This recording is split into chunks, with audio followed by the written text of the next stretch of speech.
Hey there, I'm Charlotte, the Gulf Coast Granny. This is the time of year that my kitchen table starts to look like a potting shed. Most days we have to eat in the living room because I don't want to move all of this stuff out of the way. And tonight, it is super late. It's like 3:30 in the morning. I'm not able to sleep, so I figured I'd start some pepper seeds. So we're gearing up for the gardening season here in Zone 9. And that mostly consists of cleaning up the outdoor space and starting seedlings. And today I'm starting some sweet roaster hybrid peppers. Before I get elbows deep in seedlings and soil, I wanted to just talk to you guys a little bit about why I garden. And what convinced me to have this conversation are some of the channels that I've been watching on YouTube. And I watch a ton of gardening channels. And you know when you open up your homepage to get on YouTube and you see all of the suggestions that they give you based on what you've watched before. Well, I don't just get gardening channels, I get homesteading channels, and I get these prepper channels for some reason, I'm not sure why. But some of the homesteading channels end up kind of being like prepper channels. And look, nobody in the world believes in being prepared more than I do for an emergency situation. I live in a very active hurricane zone, and just in October, around Halloween, we had a severe Category 3 hurricane. Well, it was 1 mile an hour away from Category 3. And we were without power for about 5 days. And I had plenty of food. I had a way to cook. I had a way to make my tea. I had entertainment for the family. I had lighting that ran off of batteries. So I definitely believe in being prepared. But listen, I've had to get really selective about what channels I choose to click on, because some of these channels are just littered with doomsday prophecies and fear-mongering and political angst, and I'm just not about that life, y'all. I'm just a simple Southern lady trying to grow some food and cook it, you know? I don't garden for those end of life as we know it scenarios. And I can't imagine living my life in fear of some global tragedy that's more than likely never going to happen. And I say that as we're living through a global pandemic. And yeah, our lives have changed to some degree. We're having to mask up. We don't go as many places. We're having to adjust. But I don't see any of us running to the hills, having to eat foraged berries and trapped gopher. Right?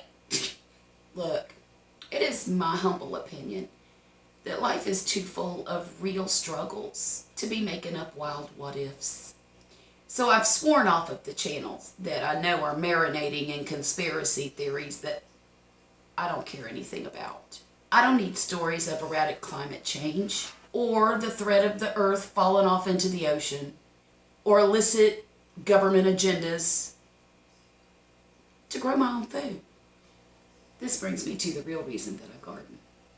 The plain and simple truth of it is that it makes me happy. I just love gardening. I go outside every morning, even in the wintertime, with a cup of coffee. And I inspect all of my plants, and it's peaceful. I get to look at these plants that seem to love me back. I enjoy the quiet time. Nature really makes me happy. I love listening to the birds, and every now and then I even get to see a bunny in the yard, which thank God I have a fence around it, because I'm not going to suffer any bunnies eating my food. But I like seeing them hop across the yard. I love that I can nurture a plant, and it gives me something back. It doesn't talk too much. Look, if I forget to feed and water my plants for a week, they will not be traumatized. They won't need therapy or resent me for the rest of their lives, right?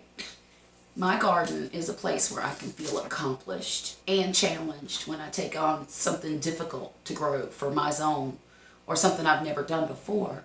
But most of the time, those seeds out there, through no fault of my own, they make food because that's what they're designed to do. Now, let's put some soil over the tops of these pepper plants, and then I will label them. You know, the first time that I started a garden, it wasn't to grow food.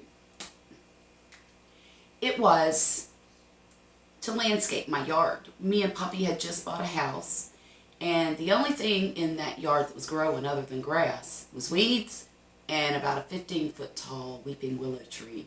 And that tree is one of the reasons that I bought that house.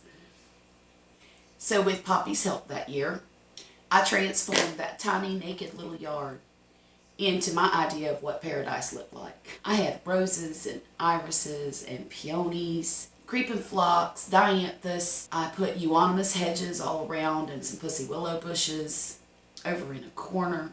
Poppy and the kids built me a porch swing out in the middle of the yard, and I would just sit in the middle of that yard and enjoy it. There'd be snow on the ground, and I'd be out there marveling about a rose that's trying to put on a bloom. And at the center of it all was that beautiful weeping willow tree. And I wish I had pictures to show you of that yard because I was so proud of it, y'all. But when the landscaping finished, I needed more gardening in my life. So I built a 4x4 bed and I filled it up with asparagus. And then I created an herb garden, and I think I had basil and chives. Oh my gosh, the chives that I grew, they started out in this little 4-inch cup. By the time we left Virginia, that plant was this big around. It was enormous. So take care of your chives and they'll really perform. A couple of years after that experience, we moved away from that house. We sold it and moved to Mississippi. And the spring after we got here, I decided to grow tomatoes. And y'all, I didn't even like tomatoes at the time. I thought they were gross. But everybody had always told me, grow your own. They taste so good. You wouldn't believe the difference. And I'm like, well, all right, let's do it. So that year I grew 8 buckets of tomato plants. I had cherry tomatoes, determinate tomatoes, and I didn't know the difference between any of them, to be honest with you. All I did was planted some ones that I bought at Lowe's or Home Depot or one of those big box stores. I stuck them in 5-gallon buckets and gave them water and a little bit of fertilizer every now and then. That is all I did. Those tomatoes propelled me into my love of growing food. So it's been 20 years since I've started gardening, and it never gets old. This time of year is my favorite. Watching the birds come to the yard for the first time all year, and watching the days get longer, and just the anticipation of what's going to happen in the next few weeks really is just good for my soul. I'm in awe of nature and watching the miracle of life happen in my backyard over and over and over again. I guess that I'll continue to garden until I can't anymore, whether it's due to age or death. I don't need scare tactics to get in my garden and plant food. I don't need YouTube trends to tell me how to love my garden. It's just part of who I am. So here's the peppers that I'm growing this year. The first ones are the sweet roaster peppers that I got as a freebie from Tomato Grower Supply. This is called Trinidad Perfume. It is a spice pepper. I'm not sure exactly what that means. I don't think it's super hot. I think it just has a lot of flavor. I got pimento peppers because I want to try this year to make some of my own pimento cheese. And this pepper is the one I've been waiting on. It's called Ahi Dulce. And this is the kind of pepper that they use in Puerto Rico to make sofrito. And I want to make my own sofrito. So leave me a comment below and let me know why you garden. Let me know if you'd like to start a garden, and let me know if you have any questions about gardening. I don't know it all, but if I don't know the answer, I can sure find it for you. And I love to talk about plants with just about anybody who will listen to me. Y'all have a great day, and I'll talk to you again real soon, all right?